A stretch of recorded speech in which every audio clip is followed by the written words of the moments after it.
ఫ్రీగా 0 రూపీస్తోని 0 రూపీస్తోని real estate business opportunity.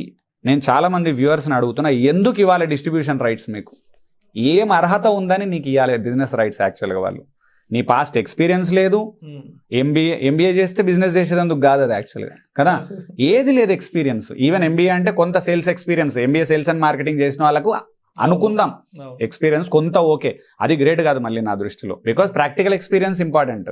కాబట్టి అక్కడ ఒక ఆపర్చునిటీ మనకు వాళ్ళు ఫ్రీగా ఇస్తున్నారు అంటే చీప్గా చూసేస్తాం దాన్ని. అరే ఆపర్చునిటీ ఫ్రీగా ఇచ్చినందుకు చీప్ అవుతుంది, అది ఎలా అవుతుంది? మన ఆలోచన వల్ల చీప్ అవుతుంది కానీ ఆపర్చునిటీ చీప్ కాదు. ఒక 50 లక్షలు ఇన్వెస్ట్ చేసి ఒక రెస్టారెంట్ పెట్టి 4 ఏళ్ళు కష్టపడితే ఆ 50 లక్షల ప్రాఫిట్ తీస్తేనే గ్రేట్ జనాలు.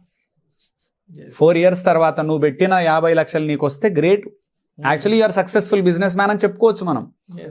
ఆ తర్వాత నెలకు 2 లక్షల నుంచి 5 లక్షలు, 4 ఏళ్ల తర్వాత 4 years తర్వాత 2 లక్షల నుంచి 5 లక్షలు కనుక నువ్వు సంపాదిస్తున్నావు అంటే నీకు దండేసి షాల్ కప్పి సన్మానించవచ్చు.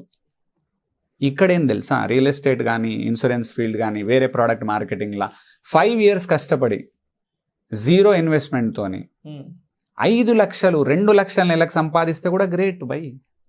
ఎందుకంటే వర్స్ట్ కేసు ఇంకోటి చూడాలి, ఎప్పుడు మనం ఫెయిల్ అయితే ఫెయిల్ అయినారు, 2 ఏళ్ళు చేసిండు పాపం, కష్టపడ్డాడు, ఫెయిల్ అయినాడు.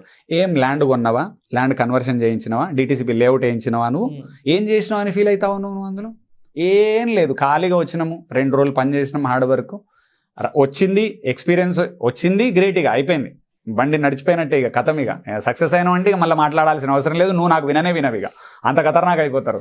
ఫెయిల్ అయితే you are getting an experience. ఈ పాయింట్ను ఖచ్చితంగా అర్థం చేసుకోవాలి. సక్సెస్ అయితే ఇంకా అసలు మనకు ఏం అవసరం లేదు స్టోరీలు.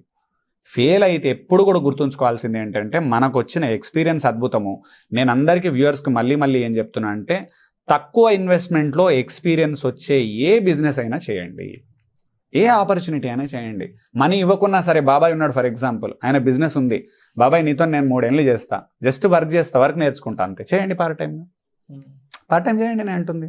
రైస్ మిల్ ఓనర్ ఉన్నాడు మన బాబాయ్, అంకుల్, లేకపోతే తెలిసిన ఫ్రెండే ఉన్నాడు, అరే ప్రతి సండే నీకు వచ్చి హెల్ప్ చేస్తా, నేను అకౌంట్స్ రాస్తా, రాయండి.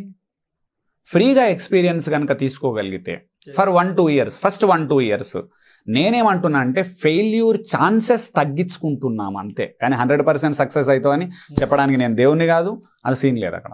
కాబట్టి గ్యారంటీగా మనం ఒక ఎక్స్పీరియన్స్ని తీసుకోవడానికి ఏమేమి ఆపర్చునిటీస్ ఉన్నాయి అని చెక్ చేసుకోవాలి. రియల్ ఎస్టేట్లో 10th ఫెయిల్ వాళ్ళు, ఇంటర్ ఫెయిల్ వాళ్ళు, డిగ్రీ ఫెయిల్ వాళ్ళు వచ్చి కరెక్ట్గా